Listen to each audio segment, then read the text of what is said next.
Bilali radiallahu anhu ishte njëri ndër sahabët më të shquar. Shërbente si muezin në xhaminë të dërguarit a.s. Ishte rob abisinas i një jo besimtari të lig në Mekë. Natyrisht, konvertimi i tij në islam nuk i pëlqeu zotriu të tij as pak dhe për këtë arsye u persekutua pa mëshirë. Umeje ibn Halef, i cili një herit ishte ndër armiqet më të këqij të islamit, e shtriu Bilalin radiallahu anhu në rërën përvëluese dhe mbi gjoksi vendosi një shkëm të rëndë, gjë që ja mundësoi lëvizjen e gjymtyrëve të persekutuarit. Ose hiq dorë nga islami, ose duro vapën përvëluese dhe vdis, i thoshte zotria. Madje edhe përkundër këtyre vuajtjeve të mëdhaja, Bilali radiallahu anhu vazhdimisht thëriste: Ehadun, një, Allah.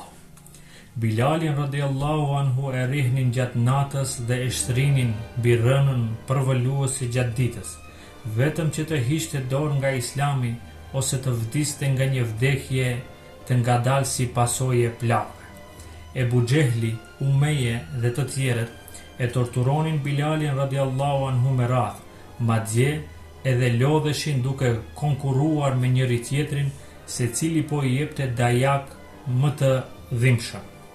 Por Bilal Habeshiu ishte i qëndrueshëm. Në fund, Ebu Bekri radiallahu anhu e bleu lirinë e tij dhe kështu i pari u bë musliman i lirë. Derisa Islami në mënyrë implicite e promovon njëshmërinë e Allahut, krijuesit të vetëm, udhëtarët e Mekës besonin në shumë perëndi dhe perëndesha, prandaj Bilali radiallahu anhu përsëriste frazën Ehadun, Ehadun, Ehadun. Kjo demonstron dashurinë dhe përkushtimin e tij ndaj Allahut të Madhërisëm. Allahu ishte aq i dashur për të, sa kaq asnjë lloj preksekutimi nuk mund ta ndalonte nga të shqiptuarit emrin e Allahut. Ja se si Allahu i Madhërisëm e shpërbleu durimin e tij. Bilali radiallahu anhu gëzoi nderin e të qenit muezinit të dërguarit a.s. I pari gjithmonë qëndronte me të fundin, të dërguarin a.s. brenda dhe jashtë vendit, ashtu që ta thëriste ezanin për të. Pas vdekjes së të dërguarit a.s. për të u bë shumë e vështirë jeta në Medinë, për faktin se i mungonte i dërguari a.s. në çdo hap dhe në çdo qoshe. Si rjedhoi, ai e la Medinën dhe vendosi që të kaloj pjesën tjetër të jetës duke luftuar në rrugën e Allahut. Një natë e pa në ëndër të dërguarin a.s. duke i thënë: O Bilal, si vallë nuk më viziton. Me të zgjuar në mëngjes, mori rrugën për në Medinë. Kur arriti atje, Hasani dhe Huseini radiallahu anhu, nipat e të dërguarit a.s. i kërkuan që ta thërasë ezanin.